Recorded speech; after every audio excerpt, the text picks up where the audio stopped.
My name is Tonya Nelson, and I am chair of ICOM UK, and I also sit on the board of trustees of the National Gallery in London. My day job is that I'm Director of Arts, Technology and Innovation at Arts Council England, which is the main funder and development agency for cultural organizations in the UK. And so today I'll be talking to you from the perspective of all those three hats, supporting international work with museums, working with a fantastic national collection of paintings at the National Gallery, and thinking about technology and innovation across the cultural sector. What makes me so excited to be part of this conference is that in my work with the British Council and with the CLOR Leadership Program, I've had the opportunity to meet cultural leaders from China, and I've been excited not only to hear about the exponential growth in museums across the country, not just in big museums, but also the commitment to innovation and to push the boundaries of what we can do with museums in terms of their spaces and their design, but also in the way we interpret collections and use collections to engage with audiences. I'd like to start by thanking Sino Weibo for collaborating with British Council for this event. We are certainly very happy to support dialogue across civilizations on microglobe. My name is Rehana Mughal, and I'm Director Arts China, and I'm also Councillor for Culture and Arts at the British Embassy, and I'm joining you today from the beautiful city of Beijing here in China. Unlike the other panellists, I don't work in a museum. My role involves working with the excellent museums in the UK and supporting them and facilitating them to develop collaborations and partnerships with the excellent museums here in China.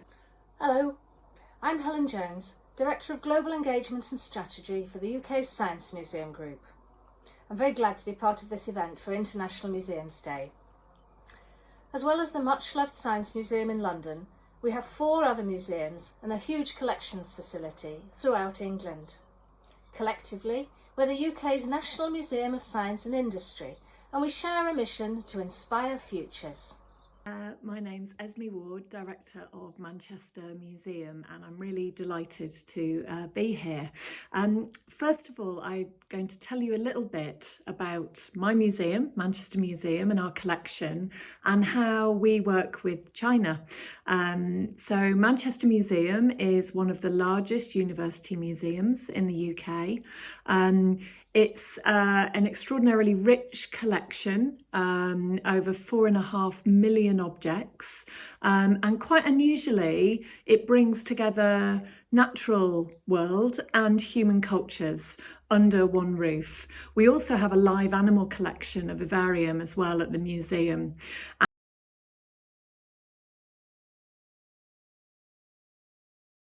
100 years. We are there to build a more sustainable world and understanding between cultures, and learning and research and education, as you would expect of a university museum, are in our DNA.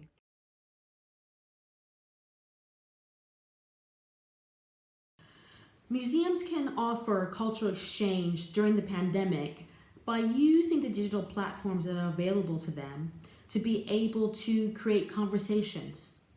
One of the things that we tend to do in museums is to be focused on the object and to provide information about the object. But what I've been really impressed about during the pandemic is how museums have integrated objects into personal stories, whether it's a personal story of the curator or the personal story that relates to the context of that object. I think it's really about getting people to share something about themselves via digital platforms. So, we at ICOM UK have developed a program called Connected Museums, where we have connected museum professionals around the world on different topics and had social media campaigns aimed at that kind of knowledge exchange on a professional level. The best that can be done is to bring aspects of the museum collection into the home while people are staying at home and staying safe. And that might mean offering downloadable learning packs, it might mean offering a podcast, it might mean offering a virtual tour, or creating online forums where people can engage in important dialogue and debate about different aspects of the museum. And I think when this happens, When we look at things through the lens of inclusion, I think it's really important that those downloadable materials that are offered to people in their homes are offered in a variety of languages and a variety of formats so that they are genuinely inclusive and accessible.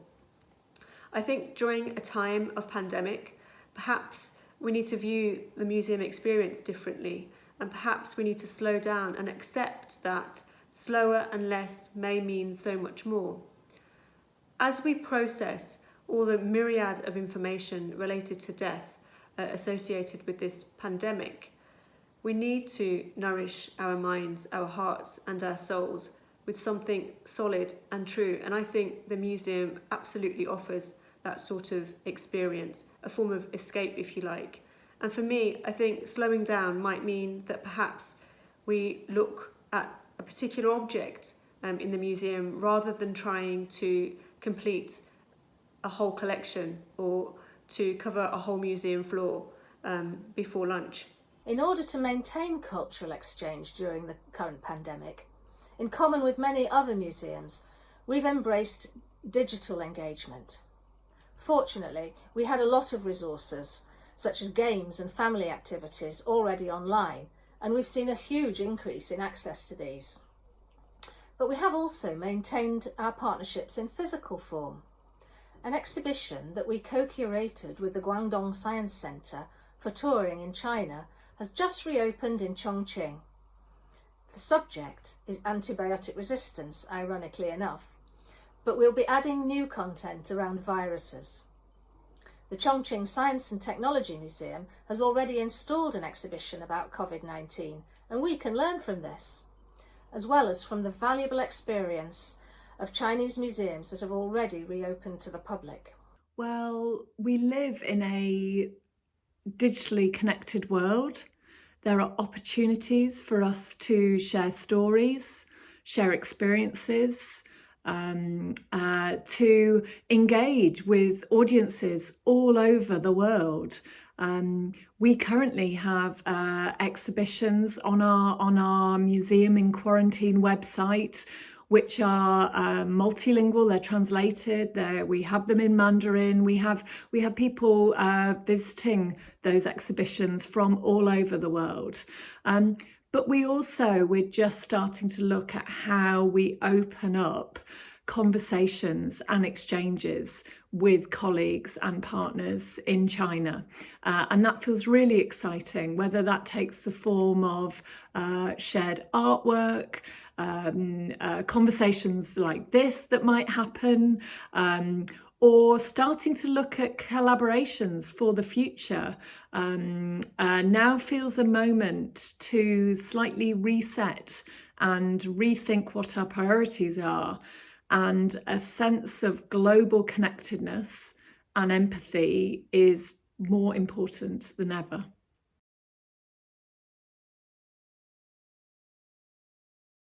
So what steps should we use to bring international guests into our museums, both online and offline? Well, it's been really interesting during this COVID-19 period that we have been able to bring people in via digital channels. I think that's fantastic. I think we can establish international relationships, whether it's via online conference, whether it's interviews. So ICOM UK already prior to COVID-19 had a practice of interviewing museum professionals from around the world and posting those interviews on our website for UK museum professionals. But we've done that even more during COVID-19, and it's been really fantastic to see that interchange and interplay happening between museum professionals at all different levels during this period. And I think, that will only continue as we start to have maybe a blended model of working online and offline post-COVID-19. So there's a big question about how inclusive museums can be online and what we can do to make sure that we provide opportunities for those who are not able to go online. So I have to say, one of the big issues around inclusivity around online engagement is making sure we're reaching the channels where people that we want to reach are. I think it's probably not good for us to simply think if we post content on our own websites or on our own YouTube channel or whatever channels we have, that people will reach them. We have to analyze where the audiences we want to reach are and put our content there. And so I think, during the pandemic, what's been really interesting is we've partnered with, the museum sector has partnered with BBC to do tours of museums and different types of programs that are engaging with collections that are visible on television. In terms of the offline, or kind of how do we reach people who cannot get onto digital at all, I think, within the UK, we've really focused a lot on libraries. So libraries have been a place where traditionally they reach a demographic that museums tend not to reach. And these are people who tend to not have digital access. So our libraries provide that digital access for them. But what we want to use those libraries for is spaces for our exhibitions, but also giving those audiences a chance to engage with digital technologies as well, such as VR and AR. So for us, I think there's a real big push to kind of figure out where the communities that are not engaging with us are and figuring out how we can go to them. Museum's collection speaks to global audience, and our digital content strategy is based on two components. Firstly, creating content that clearly fulfills user needs in the form of online articles, digitised collections, learning resources for teachers, educational games and so on. A huge amount of work is put into understanding our audiences and aligning our outputs with those audiences. If done right, people will discover the museum's content through searching for topics and themes that interest them and that relate to the collection, rather than expecting audiences to specifically come to us. They don't even need to know that we exist. With an acknowledgement that many people do not have access to the digital. So that digital divide is really challenging. We have been working really hard in the last 6 weeks, and as I speak to you now, colleagues of mine are creating 20,000 packs full of resources and activities and ideas and information about the collections. They're doing it with partners across the city, other arts organisations. We're leading it, and those will be distributed to care homes and to older people who do not have access to the digital world in the way you or I might. Similarly, we've distributed care packs to families and to young people. So it's really important that this isn't an either or. It has to be an and. And I think as things progress and we move forwards, we are really mindful that there will be lots of people whose life doesn't quite return and they remain socially isolated, particularly older people, for a very long time.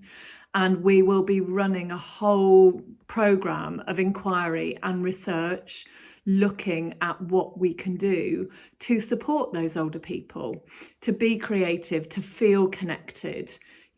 Social connectedness has such a huge part to play in how we age, not just the length of life, but the quality of life.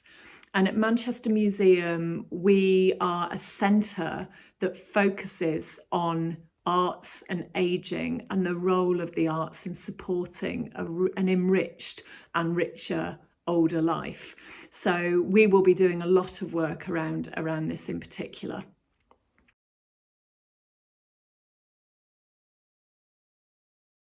What innovations in the museum sector has impressed me during the pandemic? Well, again, I think maybe I'm repeating myself, but in a sense, it's those museums who have really tried to shape their content to fit a digital channel where an audience is that they want. So one example is the Museum of Rural Life, which is outside of London. It's a small museum.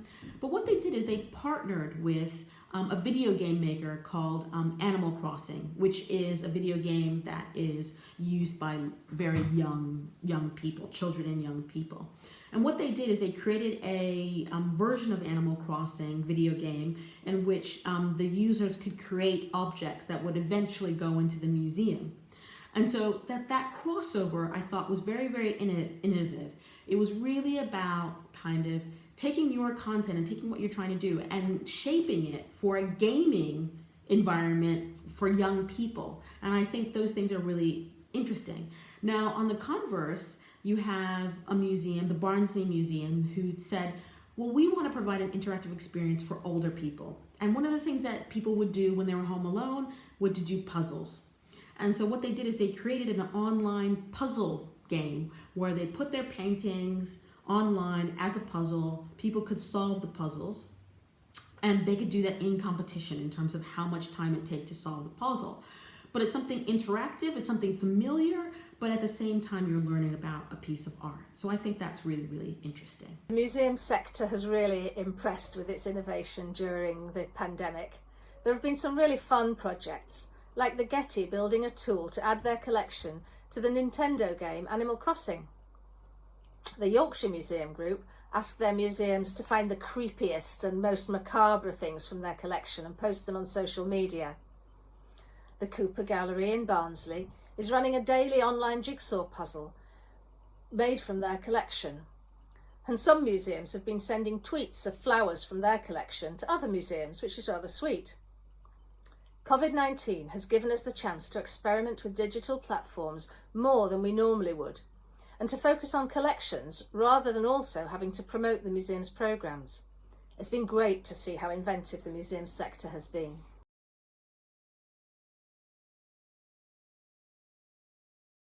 Who knows? I don't think the digital's going away. I really hope it isn't. I think it will give us real scope to open up our museums, do more of our thinking in public, be less obsessed with a product, really open up our collections. I think that would be fantastic. I also think museums will do more locally. So particularly larger institutions, they will have a sense of connectedness to their local communities and understand the role that they play with those local communities in a way they never had previously. I really hope that our collections are liberated more than they are at the moment. I hope they find new relevance and meaning in many different contexts beyond the walls of our museums. So I very much hope by 2035 our notion of museums is more distributed than it is now. I think it's going to be amazing, to be completely honest. I think the technologies we have will really change our museums into time machines that go backwards and go forwards. I think AR and VR present opportunities to immerse people not only with the object, but in the context in which the object was used or created. And artificial intelligence provides us with the opportunity to use that data to create interactions that are completely new and bespoke to those individuals.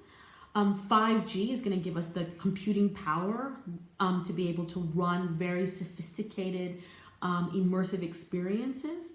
And so I really think, our museums are just going to be different things. We are going to be able to fully immerse people in the past, but also use all the data that our museums collect in terms of archives, but the collections themselves, to help people imagine new futures. And one of the things I'm really proud of is that the National Gallery has created something called National Gallery X, in which it's a lab occupied by academic researchers in the most cutting-edge technologies who are working alongside the National Gallery team to figure out ways to apply new technologies in a museum setting. And so I think museums that are able to embrace new technologies and figure out new ways of using them will benefit from that.